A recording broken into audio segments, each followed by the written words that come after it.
या मागणीच्या बाबतीत आम्हाला काहीतरी निगोशिएबल गोष्ट करावी लागेल, आपल्याशी बोलावं लागेल आणि आमच्या सहकार्यांमध्ये बुधवारच्या दिवशी जी कॅबिनेटची मीटिंग होणार आहे त्या मीटिंगमध्ये आम्ही चर्चा करतो आणि त्यानंतर पुढच्या मीटिंगमध्ये आम्ही निर्णयाच्या बाबतीत विचार करून जाहीर करू।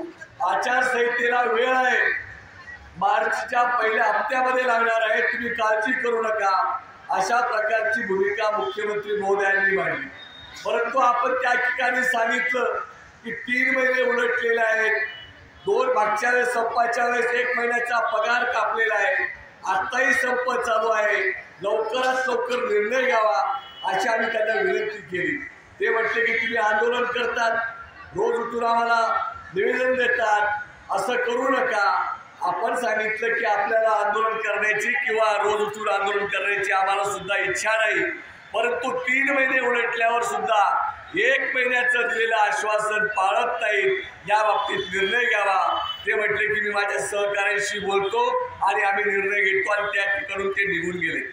आणि त्यानंतर कृती समितीच्या नेत्यांची मीटिंग झाली, त्यामध्ये सगळ्यांचा विचार झाला आणि महाराष्ट्रातल्या आशा गटप्रवर्तकांच्या ज्या सूचना आल्या की आम्ही जोपर्यंत शासन निर्णय होत नाही, आम्ही जिल्ह्यात बसलो, तालुक्यात बसलो, आता आमची कॅपॅसिटी संपली, आता आम्ही याच ठिकाणी बसू आणि GR घेतल्याशिवाय इथून हलणार नाही, अशा शिष्टमंडळात आलेल्या सर्व भगिनींची भावना होती। ही जी भावना आपण तिथल्या आपल्या प्रतिनिधींनी व्यक्त केली, त्या भावनेच्या त्या निर्णयाप्रमाणे कृती समितीच्या नेत्यांनी हे आंदोलन याच ठिकाणी चालू ठेवण्याचा निर्णय तुम्ही केलेल्या आव्हानाप्रमाणे, तुम्ही सांगितलेल्या भावनाप्रमाणे या ठिकाणी आपण चालू ठेवत आहोत आणि हे सर्व आपण तुमच्या सगळ्यांच्या एकमताने चालू ठेवलेलं आहे। आणि म्हणून आता आपली जबाबदारी आहे, आपली जबाबदारी काय? कृती समितीच्या नेत्यांनी तुमची भावना ऐकली, आता तुमची जबाबदारी आहे की कृती समिती जोपर्यंत जे आपल्याला आंदोलन सांगितलेलं आहे तेच आंदोलन आपण या ठिकाणी करायचं आहे। आपला राग पोलिसांवरती नाही, पोलीस आपले शत्रू नाही, आपला राग कुणावरती आहे? सरकारवरती आहे। म्हणून आपल्याला सरकारच्या धोरणाच्या साठी आणि आपल्या हक्कासाठी आपल्याला भांडायचं। म्हणून सगळ्यांना विनंती आहे की पोलीस प्रशासनाला आपण सगळ्यांनी सहकार्य करावं, त्याचप्रमाणे आपल्या घोषणा आपल्या मागण्यासाठी आपण याच ठिकाणी आंदोलन चालू ठेवणार आहोत। कोणीही परस्पर रस्त्यावर उठून चुकीचं आंदोलन कोणी करत असेल तर पोलीस त्यांना ताब्यात घेतील। कृती समितीचे नेते आम्ही तुम्हाला कोणालाही सोडवायला सुद्धा येणार नाही, ही आमची भूमिका आहे। तुमचं आम्ही ऐकतो तर तुम्ही सुद्धा ऐकलं पाहिजे। सर्वच जर नेतृत्व करायला लागले तर ते आंदोलन चुकीच्या मार्गाने जातं, ते आपल्याला होऊ द्यायचं नाही। या देशातल्या 13 महिने शेतकरी रस्त्यावरती उतरले, एकाच जागेवरती बसले आणि या मोदी सरकारला 4 कायदे मागे घ्यायला भाग पाडले। त्यांचेच आपण सर्व मुलं आहोत, मुली आहोत, मग त्यांचा वारसा आपल्याला जपायचा आहे। याच देशामध्ये गांधीजी लढले, भगतसिंगही होते, परंतु आपल्याला जो वारसा आहे तो आपल्या संविधानाच्या मार्गाचा आहे। पण डॉक्टर बाबासाहेब आंबेडकरांनी आपल्याला सांगितलेलं आहे की शिका, संघटित व्हा आणि काय करा? संघर्ष करा। आणि म्हणून बाबासाहेबांचा वारसा आणि बाबासाहेबांनी आपल्याला या देशाचं संविधान दिलेलं आहे आणि संविधानामध्ये सांगितलेलं आहे की जे आंदोलन योग्य पद्धतीने चालतं, संघर्ष आपण योग्य पद्धतीने केला तो आपला अधिकार आहे। आणि म्हणून आपण बाबासाहेबांच्या संविधानाप्रमाणे शांततेच्या मार्गाने त्या ठिकाणी आंदोलन करायचं आहे। आपले आंदोलन म्हणजे काय?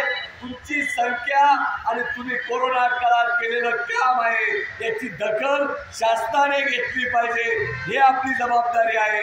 पण चुकीचं कोणते पाऊल कोणी परस्पर उचलता कामा नये, हे तुम्हाला कळकळीचं आवाहन करतो।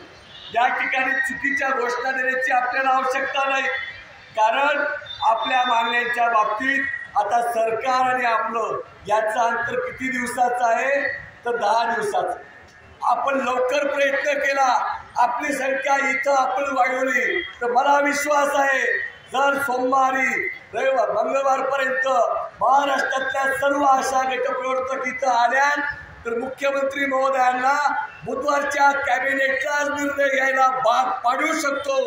यासाठी आपल्याला भगिनींनो ताकद लावली पाहिजे।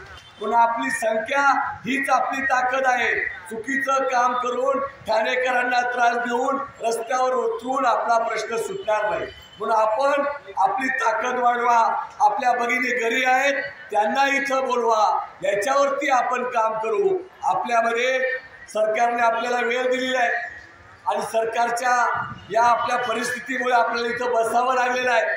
आम्ही एक 20 वर्षापूर्वी विद्यार्थ्यांचं आंदोलन केलं होतं। तिथं सुद्धा सर्व डाव्या संघटना SFI AISF सर्व आम्ही एकत्र होतो। आम्हाला 15 दिवस जेलमध्ये टाकलं होतं। किती दिवस? 15 दिवस जेलमध्ये टाकलं नाशिकच्या। त्या ठिकाणी आम्ही नियोजन केलं की आता 15 दिवस तिथं आपल्याला अभ्यास करावा लागेल।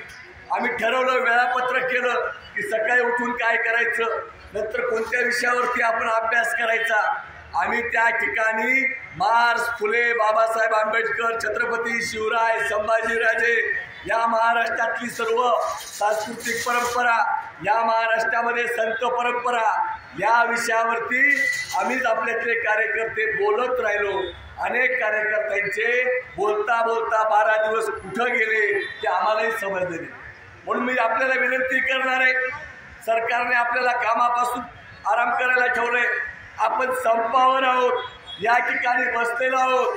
म्हणून मला आपल्या भगिनींना विनंती करायची, आपल्या गटप्रवर्तक भगिनी डबल ग्रॅज्युएट आहेत, 2 ते 4 आपल्या गटप्रवर्तक LLB झालेले आहेत। आणि म्हणून ज्या ज्या आपल्या आशाताई आहेत, गटप्रवर्तक ताई आहेत, ज्यांचा जो चांगला अभ्यास आहे, चांगल्या प्रकारे बोलू शकतात, त्यांनी या वेळेचा उपयोग करून आपल्या जमलेल्या सर्व आशाताईंना उत्साह वाढवून